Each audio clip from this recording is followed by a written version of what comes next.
अहिल्या का अपराध था और उन्होंने अपने आप को शिला रूप में रहना मंजूर समझा। मैंने अपराध किया है, पतिव्रता धर्म निभाना चाहिए था, वो भी छोड़ करके मैंने जानबूझ करके जानते हुए भी इंद्र का संग क्यों किया। विश्वामित्र जी बोले दया करो राम। कई कवि कई वक्तागण कहते हैं कि राम जी ने अपने चरण स्पर्श नहीं कराए, वे तो बड़े संकोच में थे, वे तो बहुत संकुचित हो रहे थे, कैसे अपने चरण छुपा दूं।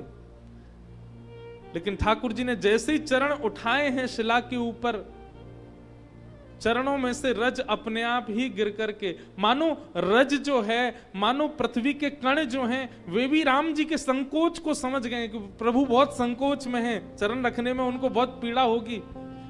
इसलिए जैसे ठाकुर जी ने चरण उठाए हैं, अपने आप ही रजकण मानो भगवान के चरणों से लग गए और जैसे शिला के स्पर्श के लिए जाने लगे, रजकणों ने विचार किया कि ठाकुर जी को बहुत पीड़ा होगी अगर स्पर्श हो गया तो।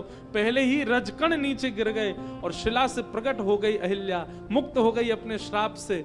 जैसे ही मुक्त हुई है, शिला के रूप में से बाहर पधारी हैं, तुरंत अहिल्या ने अपना सिर बाहर किया, ठाकुर जी के चरण स्पर्श हो गए और अहिल्या का उद्धार हो गया।